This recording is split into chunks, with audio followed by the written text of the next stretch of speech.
Bonjour et bienvenue à vous. L'automne est bien installé, les arbres nous offrent un dernier spectacle haut en couleurs avant l'arrivée de l'hiver. Et justement, j'ai envie de vous parler des arbres qui font si souvent partie du décor dans la littérature jeunesse, mais qui font aussi parfois office de personnages. Je vous présente un roman, des bandes dessinées et des albums dans lesquels les arbres sont à l'honneur. Je vous présente un premier album qui s'appelle Arbres. C'est écrit par l'auteur Lemny Skates aux éditions Circonflexe. Cet album dépeint un large portrait des arbres. Les illustrations sont un mélange de techniques entre la peinture, le dessin, les étampes, le collage. Les dessins sont absolument magnifiques. Pour les tout-petits, les images sauront les charmer. Pour les plus grands, le texte saura les conscientiser. Un très, très bel album pour les enfants de tous les âges. Mon deuxième album s'intitule « Le jardinier de la nuit ». C'est écrit et illustré par les frères Fan aux éditions scolastiques. Dans cette histoire, un jeune garçon, William, se réveille un matin et se présente à la fenêtre de son orphelinat. Il aperçoit par la fenêtre un arbre qui a été sculpté durant la nuit en forme de hibou. Intrigué, William veut en savoir plus. À tous les matins, un nouvel arbre va faire une apparition dans le quartier sculpté en forme d'animaux. Évidemment, tout cela aura un effet très positif pour les habitants du quartier qui vont se mettre à sortir davantage de leur maison, qui vont se parler beaucoup plus, qui vont se retrouver sous les arbres pour faire la fête.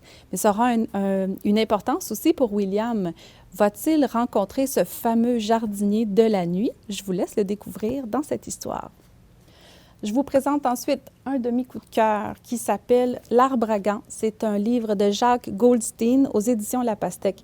Un beau petit livre tout blanc avec les illustrations au crayon de bois qui sont absolument magnifiques. L'auteur utilise une touche d'humour pour décrire à travers les yeux de l'enfant ce qu'il observe quand il voit les voisins qui habitent sous l'arbre.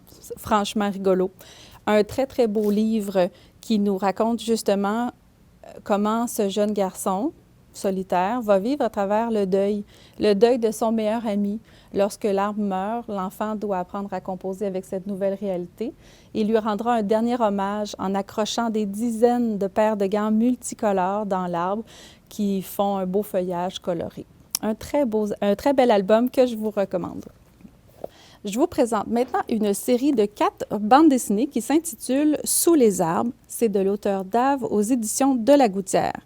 Une bande dessinée pour chaque saison, à travers laquelle l'auteur nous présente des personnages uniques et franchement attachants et va réussir à nous faire passer des sujets comme l'amitié, l'amour, le deuil, la solitude, la parentalité, mais de manière très douce et très subtile.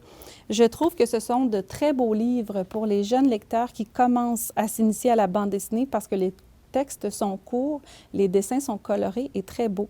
Les saisons ont un rôle très important dans cette histoire. Un beau coup de cœur de bande dessinée pour vous initier à partir de 5 ans.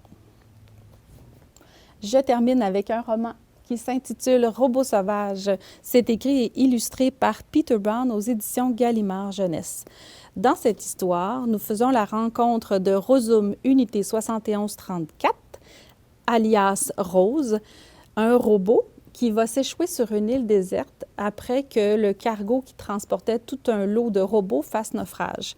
Seule Rose va survivre et elle devra très rapidement s'acclimater, étudier son entourage, la faune, la flore qui l'entoure pour être capable de survivre sur cette île. Rose va faire la rencontre de nombreux animaux. Elle va finir par comprendre leur langage, être capable de parler leur langage. Et ce que j'aime particulièrement de ce livre, c'est qu'au fur et à mesure qu'on découvre le robot et les animaux qui font sa rencontre, Rose va se mettre à développer des sentiments, ce à quoi on ne s'attend pas particulièrement d'un robot. Mais le robot va se mettre à vivre de la peur, de la joie, de l'amour et va même faire l'expérience de la maternité. À un certain point dans l'histoire, le passé de Rose va faire surface. Je ne vous dis pas comment ça se termine, mais c'est un très, très beau livre dans lequel la nature va jouer un rôle très important.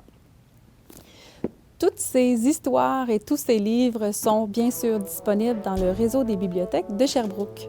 Merci beaucoup d'avoir été là. À bientôt!